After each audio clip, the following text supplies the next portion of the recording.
Buenos días desde la Asociación Gente para Servir. Les damos la más cordial bienvenida a este tiempo devocional Tu Palabra para encontrar el camino. Hoy es 18 de noviembre del 2024 y vamos a continuar con la lectura de la Biblia en un año con el libro de Ezequiel, capítulos 21 y 22 y el libro de los Hebreos, capítulo 13. Ezequiel 21 y 22 y Hebreos 13.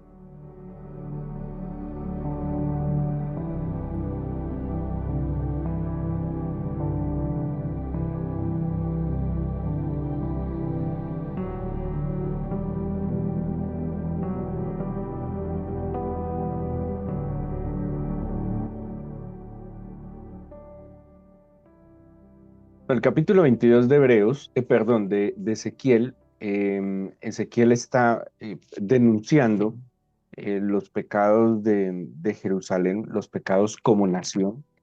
Em, y pues cuando vemos estas demandas, estas denuncias que hacen estos profetas en esta época, ellos, en palabras nuestras, le está cantando la tabla a todos los habitantes de Jerusalén y desde todas las funciones que tienen. Por ejemplo, el capítulo 22 habla de la gente humilde que ha pecado, pero también habla de los gobernantes que han pecado, de los profetas, de los sacerdotes.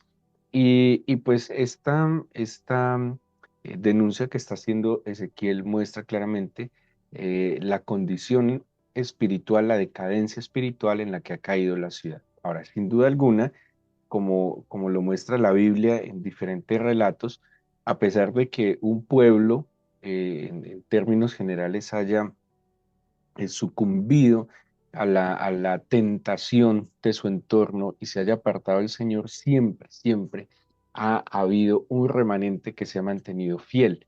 Por ejemplo, en la época de Eliseo, de Elías, perdón, el profeta Elías, que estaba gobernando en Israel, Acab y su esposa Jezabel, Elías creía que él era el único profeta al Señor que había sobrevivido y que se había mantenido fiel, y el Señor hablaba que él se había guardado un remanente. O sea, siempre, siempre ha habido un pueblo fiel y verdadero en medio, pues, del pueblo que ha sucumbido y que se ha apartado del camino de la fe. Sí que estos capítulos de Ezequiel nos muestran, nos está mostrando esa radiografía de la condición espiritual de Jerusalén, de alguna manera, pienso yo, como justificando que el castigo del Señor, porque es un castigo, no viene por la crueldad del Señor, como muchos podrían describirlo, sino que es la misma consecuencia del pecado. Todas las decisiones en la vida tienen consecuencias.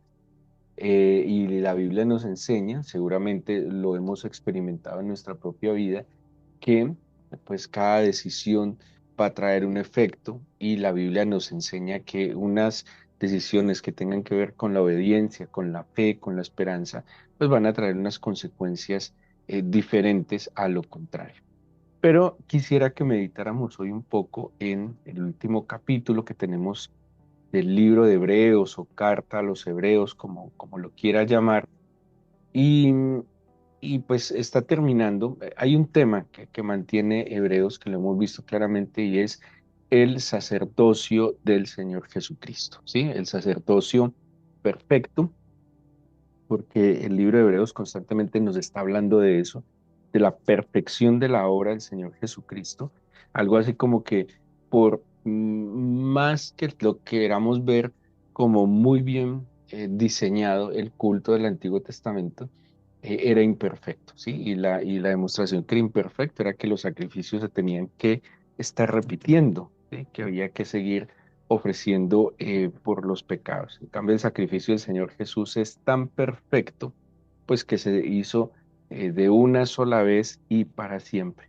Tenemos entonces, en el final del capítulo de nuevo, hay un tema constante y es mostrar la perfección de la obra de Jesucristo, ¿sí? Como todo lo que aconteció en la vida, obra y muerte de nuestro Señor Jesucristo es el cumplimiento de un plan del Antiguo Testamento que no perfeccionó o que no llevó a la perfección, a la redención perfecta al ser humano, Y pues entendiéndolo, entendemos entonces que el plan de redención del Señor se ha cumplido plenamente en el Señor Jesús. En el capítulo 13 es el final, hay incluso una despedida, yo creo que por eso también lo denominan este libro como una carta. Hace un énfasis ya en ciertas prácticas, algo así como en la aplicación práctica de todo esta explicación teológica y doctrinal que ha hecho el escritor de Hebreos. ¿Por qué se cree? Porque al principio no dice que va dirigido a los hebreos, ¿sí? No dice carta a los hebreos de ninguna manera. Se dice y se le llamó carta a los hebreos por este contenido tan profundo en las leyes del Antiguo Testamento que seguramente alguien que no fuera de origen hebreo, que no fuera judío, pues le era completamente desconocido y no lo entendería. Este libro lo entendería quien hubiese tenido contacto con el Antiguo Testamento, quien lo hubiese estudiado, quien lo tuviera una comprensión. Alguien que nunca haya accedido al Antiguo Testamento le va a costar muchísimo poderlo comprender. De allí se deduce entonces que es escrito a personas o a una iglesia de origen judío o de origen hebreo. Así que al principio nos va a mostrar 5 evidencias de la vida cristiana, ¿sí? Cosas que evidencian la vida cristiana. La vida cristiana, el cristianismo, no es, acordémonos que el cristianismo nace en el seno del judaísmo, ¿sí?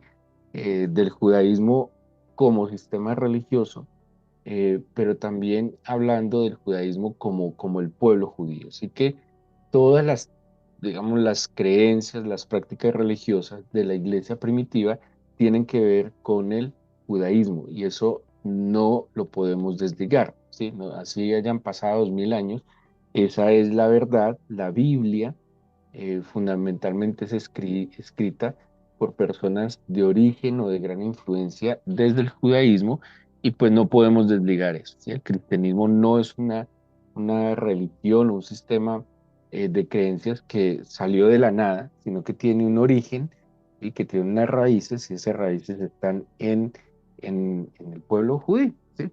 Así que vamos a encontrar en estos deberes cristianos también algunos elementos que vienen desde el Antiguo Testamento. Primero, dice el amor fraternal. ¿Sí? Eh, Está descrito en el Nuevo Testamento en diferentes cartas. Por ejemplo, el Señor Jesús hizo un gran énfasis en el amor fraternal. Es el amor fraterno entre los hermanos, es el amor que se le tiene al prójimo, tiene que ver con esa sensibilidad que nos hace ser humanos, ¿sí?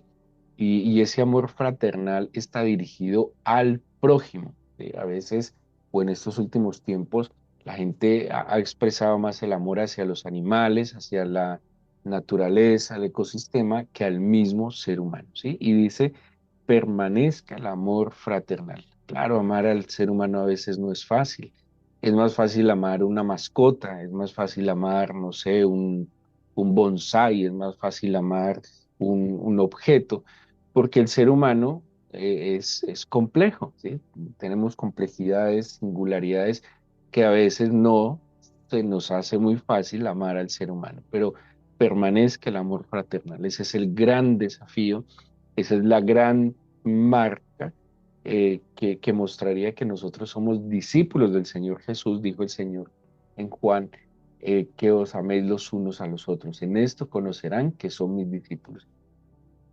Manténgase entonces, permanezca en medio de vosotros el amor fraternal. Luego dice, no os olvidéis de la hospitalidad, porque por ella algunos sin saberlo hospedaron ángeles. En la fiesta de los tabernáculos, o Sukkot, así se llama esta fiesta, Sukkot, hay una práctica muy importante para el pueblo de Israel establecida en sus normas de celebración y es el tema de los huéspedes, ¿sí? El tema de los huéspedes.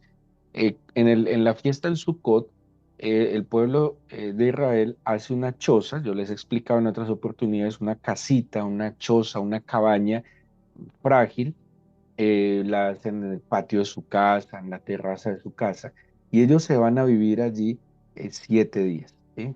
Ya sabemos que están conmemorando el tiempo que estuvieron en el desierto, la fragilidad de la vida, pero trasladan de su morada firme a una morada muy, muy endeble, todo, su habitación, su comida. En esta semana de festividad comen bien, si ellos hacen una inversión en comer bien, pero hay algo muy importante y es tener huéspedes, los suspicios, lo llaman ellos.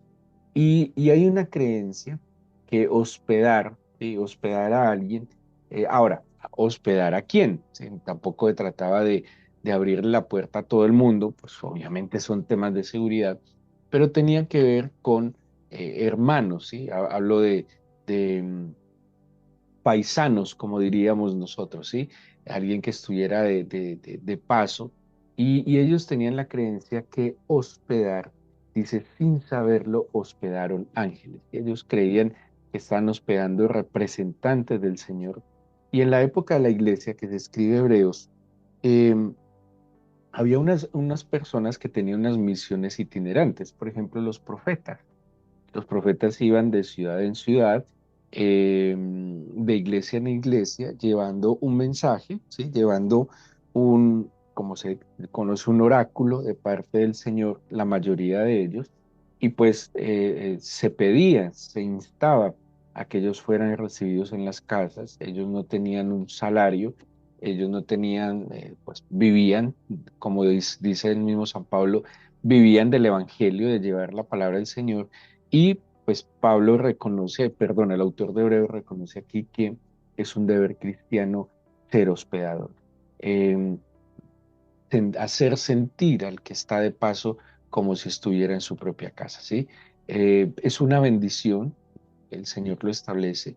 No es fácil, a veces un huésped, pues ese es alguien que no es de la casa precisamente, pero el Señor dice, no saben si han tenido ángeles. Personalmente, por las circunstancias de mi vida, he tenido muchos huéspedes en mi vida, huéspedes de todas las condiciones, situaciones. He tenido que hospedar enfermos en mi casa. Digo, he tenido, pero digo es por el privilegio, ha sido un privilegio. No siempre fue fácil tener huéspedes, pero sí tuve una experiencia muy particular con un huésped, en particular un siervo del Señor, que hospedamos en una situación de salud crítica de él. Y hay algo que yo experimenté durante todo el tiempo que lo tuvimos hospedado, que fueron meses, y, y el tiempo posterior a que él ya se fue recuperado, y es protección. Esa es una sensación que me quedó, que el Señor protegió mi familia en ese tiempo que estuvo esta persona en mi casa. Nos protegió espiritualmente, nos protegió moralmente, y creo que el Señor trajo a nuestra familia, esa es la sensación que tenemos como familia, liberación, que el Señor nos liberó, nos bendijo, nos protegió y nos guardó. Y creo firmemente que sí, cuando nosotros estamos abriéndole la puerta, de nuevo, no a un desconocido, pero hay personas cercanas. Obviamente mi casa es mi casa, mi casa es una casa de Dios, es puerta del cielo. Yo entenderán que no todo el mundo puede entrar en mi casa por esta circunstancia, pero quien viene en son de paz a mi casa, quien tiene la necesidad, ha de ser bienvenido, ¿sí? Porque en eso también hay una oportunidad de, de, de recibir la bendición. Abraham recibió en su casa, dice que eran tres varones, y sin saber él que incluso el mismo Dios vino a su casa, ¿sí? Así que es una exhortación constante en la Biblia a ser hospitalarios. El versículo 3 dice que nos acordemos de los presos como si estuviéramos presos juntamente con ellos, y de los maltratados como que también nosotros mismos estuviésemos en el cuerpo. Solidaridad con los que tienen problemas. Algo que ha tenido el pueblo de Israel ha sido la solidaridad. ¿Sí? Israel es capaz de mover el país entero por rescatar a alguien de sus hermanos que esté en una condición, ¿sí? Adversa, difícil. La solidaridad, a veces hasta entre los miembros de la misma familia no somos solidarios. La solidaridad es un deber cristiano. Eh, una iglesia una iglesia dinámica tiene que tener sensibilidad por la necesidad de su hermano, ¿sí? De eso se trata la vida en comunidad, de que nos ayudemos los unos a los otros. En el libro de los Hechos hablaba que la abundancia de unos pueda suplir la escasez de los otros. Pablo le escribe también hacia los corintios que tenían abundancia de bienes materiales, pero que tenían escasez de otros bienes espirituales y tal vez emocionales. Y Pablo le dice que vuestra abundancia supla la escasez de ellos, pero que la abundancia de ellos supla la escasez de otras cosas que les faltan a ellos. Esa es la riqueza de la vida en la familia, pero también la riqueza de la vida en la comunidad cristiana. Luego llama, hablando de los deberes cristianos, y habla sobre la pureza. Y dice, honroso sea en todos el matrimonio, el lecho sin mancilla, pero a los fornicarios y a los adúlteros los juzgará Dios. Nos llama a una vida de pureza. Y estos escritos del Nuevo Testamento se dan en un tiempo muy complicado, tal vez como el tiempo que estamos viviendo, donde hay una constante apología al pecado, a la inmoralidad. Estamos en una sociedad eh, que está tendiendo a la inmoralidad con aquellas cosas de las libertades, usando como pretexto el concepto de la libertad para abusar de ella, para pecar y promover el pecado, ¿sí? Era una época muy similar. De hecho, en esta época, como estos actos impuros están incluso asociados a ciertas prácticas religiosas, ellos creían que a través de la inmoralidad también estaban haciendo lo correcto, lo que vemos hoy. ¿Sí? Las personas creen que actuar de manera inmoral, no sé, las fornicaciones y todas estas vejámenes sexuales que vemos y que la gente promueve y se siente orgulloso de ellos, seguramente sienten que están haciendo lo correcto. Difícil, ¿sí? Difícil hablar de pureza, difícil hablar de castidad, difícil hablar de fidelidad, difícil hablar de pureza, ¿sí? Y el escritor de Hebreos está exhortando a una vida pura de fidelidad, ¿sí? De que los ojos, todos los sentidos estén puestos donde deben estar puestos. Es difícil en esa época que se escribe Hebreos como en esta época, donde además los medios de comunicación son una constante invitación, ¿sí? Una constante seducción a caer en estos actos. La pureza, la, eh, la santidad, dice la Biblia que sin santidad no podemos ver al Señor. El poder controlar esos deseos y esos ímpetus que hay en el alma, también darle la oportunidad al Espíritu del Señor, como le dijo Pablo a Timoteo, es que no haber recibido un espíritu de esclavitud. A los romanos les dijo así, no habéis recibido un espíritu de esclavitud, también le dice a Timoteo, sino de poder, amor y dominio propio. Y, y eso es lo que promueve o promovía el cristianismo abiertamente. Y algo muy importante, entonces tenemos el amor fraternal que tiene que ver con las relaciones interpersonales con el prójimo, la hospitalidad y la solidaridad en ser misericordiosos ante la necesidad del otro, no ser indiferentes ante la necesidad del otro, ¿sí? Y luego habla de la pureza que tiene que ver con mi vida, ¿sí? El estilo de vida que yo llevo. La pureza tiene que ver también incluso con la alimentación en esa época y en esta época. En esa época el problema de la alimentación era que era sacrificado a los ídolos y en esta época el problema de la alimentación es que es comida que nos puede hacer muchísimo daño, ¿sí?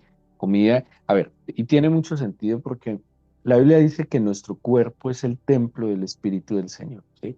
Así que como templo, nuestro cuerpo debe ser bien cuidado, debe ser bien alimentado.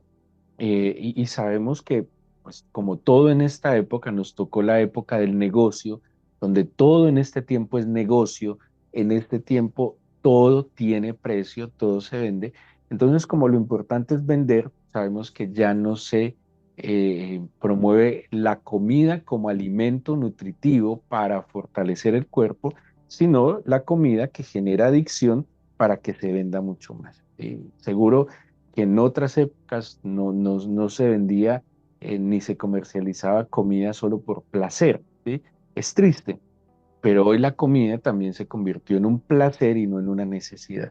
En eso, pues obviamente este templo se contamina. Entonces, la pureza tiene que ver también con la forma en que yo me alimento, la forma en que yo cuido este templo en descanso, en actividad física, en coartarme, ¿sí? Porque seguro que si la Biblia dice glorificar a Dios en vuestro cuerpo, pues yo debo procurar glorificarlo, tener una vida más saludable, que dure mucho más y pues que sea útil. ¿Qué decía el mismo, creo que David? En el Seol, ¿quién te puede alabar? O sea, si yo me enfermo y me muero, no te puedo servir, no te puedo alabar. Por eso yo debo glorificar al Señor también en mi cuerpo, en el adecuado descanso también, en saber pausar, pero también en mantener una vida activa. La vida es movimiento, ¿sí? La vida es movimiento. Quien está vivo se está moviendo constantemente. Y dice luego, eh, cuando habla del matrimonio, bueno, la pureza y todo eso en el matrimonio, y luego habla del contentamiento. Dice, versículo 5: sean vuestras costumbres sin avaricia, contentos con lo que tenéis ahora, porque Él dijo, no te desampararé ni te dejaré, de manera que podemos decir confiadamente, el Señor es mi ayudador, no temeré lo que me pueda hacer el hombre, ¿sí? El contentamiento. ¿A qué se refiere? Bueno, hay dos cosas muy interesantes que enseña la Biblia. Uno, el contentamiento con lo que tenemos, dice así, que nuestras costumbres sean sin avaricia y que estemos contentos con lo que tenemos ahora. ¿Qué implica el de estar contentos? Agradecer, ¿sí? Yo estoy contento con mi casa y agradecido, estoy contento, no sé, con los bienes que tengo en mi mano, estoy contento con mi trabajo porque lo tengo, ¿sí? Entonces, ojo, contentos con lo que tenemos ahora y eso implica gratitud. Pero también la Biblia nos enseña en el libro de los Romanos que no nos conformemos a este siglo. Ahora, esta expresión de no nos conformemos a este siglo es tan amplia y tiene que ver con que no nos amoldemos a la forma presente. ¿Qué le pasa a veces al creyente? No está contento con lo que tiene, con lo que hace ahora, se queja constantemente, vive en amargura, no disfruta su casa, no disfruta su trabajo, no disfruta sus bienes, no disfruta, se queja de lo que se pone, de lo que come, bueno, de todo se queja, o sea, no está contento, pero está conforme porque no hace nada para cambiar su situación. ¿Sí? Entonces, vemos como las cosas al revés. Entonces, no nos contentamos y sí nos conformamos. ¿Qué dice la Biblia? Conténtese, pero no se conforme. Entonces, yo puedo estar contento, agradecido con lo que tengo, con lo que hago hoy, donde estoy, con quienes soy, contento, agradecido, pero no me conformo. Quiero algo mejor, quiero crecer, ¿sí? Yo puedo estar contento con mi casa como está, pero no me conformo, yo quiero algo mejor, ¿sí? Yo puedo estar contento con mi trabajo, con lo que estoy haciendo y lo hago con devoción, lo hago con dedicación, lo hago con amor, es el medio a través del cual el Señor me provee, pero no me conformo.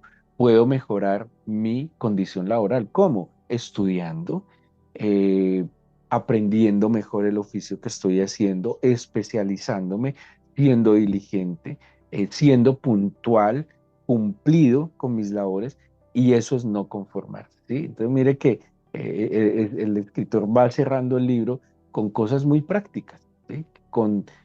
De esta manera incluso, no solo estamos mostrando esa fe, esa confianza, esta obra perfecta de Jesucristo, sino que esto nos ayuda a nosotros también a estabilizar la vida, a poner en su lugar la vida. Antes no hay más enfermedad mental en esta época, antes no hay más depresión y ansiedad, con vidas que se nos están yendo al caos, al desorden, a la falta de disciplina, de perseverancia. Es una cultura que se ha movido a la inmediatez, muy completamente, muy llenos de impaciencia. Ayer veíamos un documental y me llamaba mucho la atención un análisis que le hacían a los musulmanes y dice, el musulmán aprendió la paciencia y él puede esperar 100, 200 años para cumplir sus planes, pero tiene la paciencia de hacerlo. Y eso es una virtud que, como decían las abuelas, La perseverancia alcanza lo que la dicha no puede lograr. La paciencia, el mantenerse firmes hasta que se logra lo que de la mano del Señor nosotros estamos haciendo. Así que aquí hay unos deberes cristianos. Luego va a hablar, el versículo 6 dice, versículo 7 perdón, acostados de vuestros pastores. Aquí usa una palabra egeomai, que es líderes o gobernantes, ¿sí? No usa la palabra poimen, porque pastor en griego es poimen, aquí usa la palabra es egeomai. Dice, acordaos de vuestros, entonces sería de vuestros líderes o gobernantes, que os hablaron la palabra de Dios, considerad cuál haya sido el resultado de su conducta e imitad su fe. Esto es muy importante. Yo estoy llamado a imitar la fe de aquellos que me ministran de parte del Señor, imitar su fe. Y esto es muy claro porque seguramente nosotros como servidores del Señor no somos, eh, nos equivocamos, esa es nuestra condición humana, y dice, imite, pero la fe. Cuando actúan con fe, conforme a la fe que actúan, eso es lo que debe imitar. Ni siquiera todo lo que digan, todo lo que hagan, ni siquiera su forma de hablar, de decir las cosas, no, su fe. Eso es lo que tenemos que hacer. Y nosotros como servidores del Señor debemos inspirar a la fe, ¿sí? Siempre en nuestra labor llevando a que las personas pongan sus ojos en el autor y el consumador de la fe, que es Jesucristo, siendo luminarias, dice la Biblia, siendo como unos guías, pero ¿hacia dónde? Hacia el Señor. Nosotros no somos salvadores de nadie, solo somos un instrumento que llevamos a que las personas se encuentren con Jesucristo. Bueno, hay otros consejos, espero que en su lectura devocional lo haga, pero esta es ya la despedida de este libro. Unos deberes cristianos, habla también del orden en la iglesia, de obedecer la dirección también conforme a la fe, ¿no? De aquellos que nos ministran en el Señor, buscar un sabio consejo, un consejo que les doy, no dejen el consejo de quien les ministra en la fe para lo último, empiecen por ese consejo, ¿sí? Eh, porque por lo menos le va a aconsejar algo basado en la escritura. Démosle gracias al Señor por empezar esta semana. Encomendemos esta semana y este nuevo día al Señor. El Señor es de comienzos, no de finales, de comienzos. Porque la vida cristiana es una constante oportunidad de empezar de nuevo. Así que dele gracias al Señor porque hoy nos hemos despertado un nuevo día, una nueva semana y tenemos la oportunidad gloriosa de corregir lo deficiente, de mejorar lo que no fue tan bueno la semana pasada o el día de ayer. Y humildemente dígale, Señor, yo me encomiendo a ti. Tu palabra dice, encomienda al Señor tu camino, confía en Él y Él hará. Yo me encomiendo a ti, Señor, mi vida, mi espíritu, mi alma, mi cuerpo, pongo en tus manos mi familia y los asuntos que tengo por delante, Señor. Yo te pido, Eterno, que nos bendigas con tu presencia, que tu espíritu nos acompañe, que seamos conscientes de tu presencia en nosotros.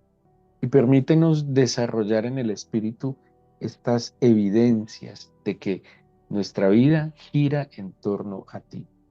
Por favor, llena y marca nuestro corazón con tu amor eterno, con esa paciencia, bondad, Señor, tus virtudes. Como dice Pedro, que hoy y esta semana anunciemos tus virtudes. Señor, extiende tu mano de bendición sobre estos tus hijos, sobre aquellos que día a día se esfuerzan en buscarte, en escucharte, en obedecerte. Te bendecimos y te damos gracias por escuchar nuestras oraciones. En el nombre de Jesús. Amén.